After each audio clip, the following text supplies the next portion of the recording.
Esto es así en la medida en que, como les decía, si bien la pena no está caracterizada como en sí misma, como un imperativo categórico por parte de Kant, sino la relación entre acción, omisión y pena, es así, esa relación es tan estrecha entre responsabilidad y pena porque Kant en términos generales pues está asumiendo la teoría de la pena de Anselmo de Feuerbach. Entonces, podemos encontrar que casi todos los presupuestos de concepción de la teoría de la pena actual están fundamentados precisamente en la teoría de Kant. De tal manera encontramos en Kant, entre otras cosas, por ejemplo, que eh, básicamente eh, eh, expone y fundamenta de ahí en adelante lo que nosotros comúnmente conocemos como principio de favorabilidad. Kant no utiliza eh, exactamente la palabra favorabilidad, sino que la expone. De hecho, dice Kant que en el evento en que, y este sí es un principio categórico por cierto, en el evento en que pueda existir dudas acerca de la pena, en el entendido de lo que nosotros poco más o menos hoy entenderíamos una tipicidad confusa en el entendido de, reitero, que pueda haber la posibilidad de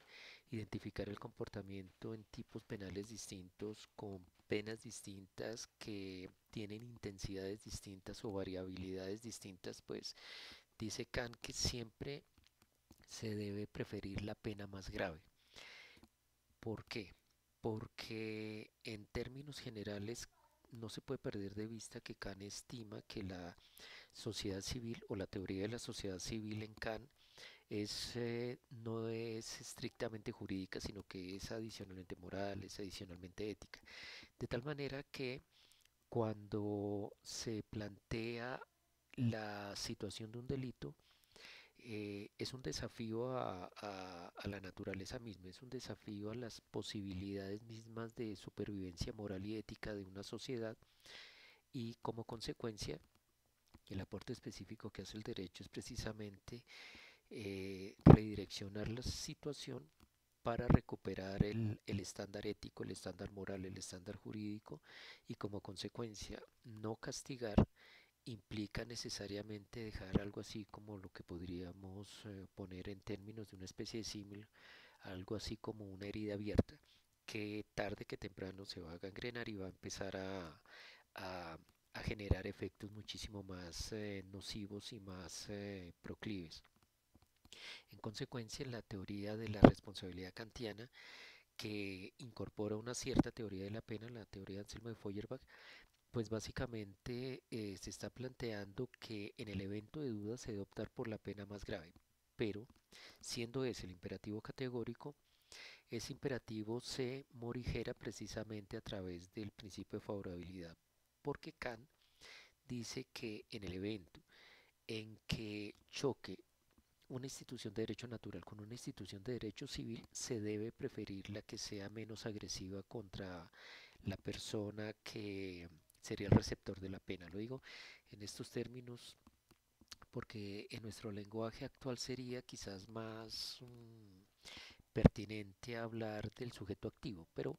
esta concepción de la tipicidad para la época de Kant no existía, como consecuencia no había lo que podríamos llamar una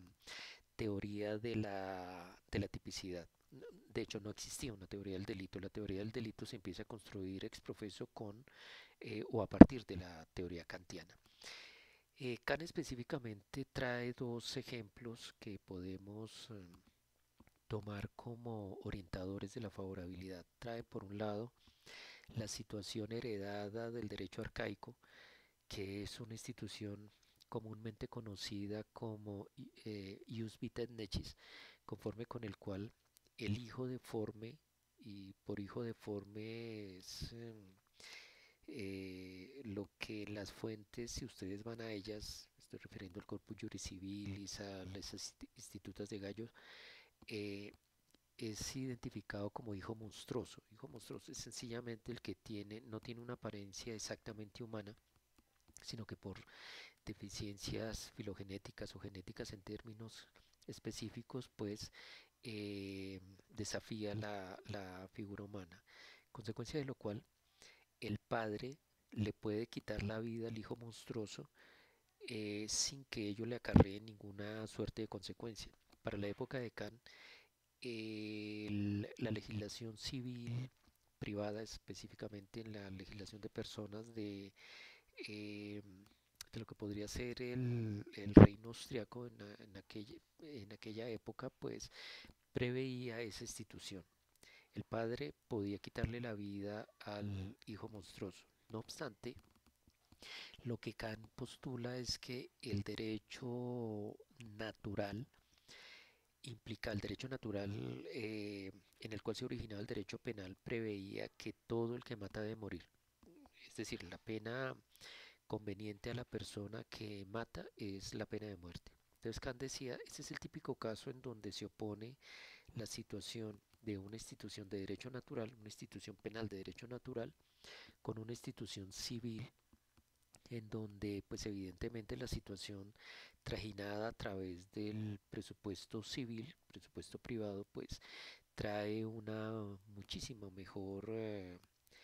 o más favorable consecuencia en términos de punibilidad y por ello Kant decía que en esa clase de situaciones pues se debe preferir el efecto favorable que es el de la legislación civil. La otra situación con que ejemplifica Kant esta situación es la del militar que es deshonrado en público. La legislación, yo no sé si históricamente podamos hacer referencias a derecho administrativo en la metafísica de las costumbres. Kant no utiliza la expresión derecho administrativo sino derecho político. Como institución de derecho político, en aquella época, en la época kantiana, pues en la época de Kant, perdón, se decía que el militar públicamente deshonrado estaba autorizado para quitarle la vida a quien había generado la deshonra. Kant dice que la misma institución de penal proveniente del derecho natural indicaría que todo el que mata debe morir. Es decir, todo el que mata debe sufrir la consecuencia punitiva de la muerte. Quizás deba matizar este postulado en el entendido de que Kant está asociando estos eventos de muerte, el anterior que acabo de decir y este, con el dolo, es decir, no lo que nosotros llamaríamos homicidio culposo, sino el homicidios eminentemente dolosos. En este caso, dice Kant, en tanto la legislación política positiva autoriza la muerte, pues por favorabilidad se debe preferir. Pero, no obstante, la norma penal proveniente del derecho internacional, perdón, del derecho natural, indica que la persona que mata invariablemente debe morir cuando estamos hablando de circunstancias o de modalidades dolosas. Ahora, si uno mira la metafísica de las costumbres, Kant dice algo que, bueno, kantianamente visto es comprensible, es que pese a que en esas circunstancias por favorabilidad penal no se aplica la pena de muerte, no obstante dice que para recuperar la armonía jurídica, moral, ética, la persona debería ella misma quitarse la vida. Entonces, significando que Kant no entiende el derecho penal nada más que como nosotros lo veríamos, es decir, poder punitivo del Estado, especificado en el poder configurador penal del Estado, sino que lo ve un poco más allá como un factor ético, como un factor moral, que en todo caso tiene unas implicancias específicas acerca de la significación, ya no tanto de lo que es el derecho penal, sino de lo que es la justicia penal.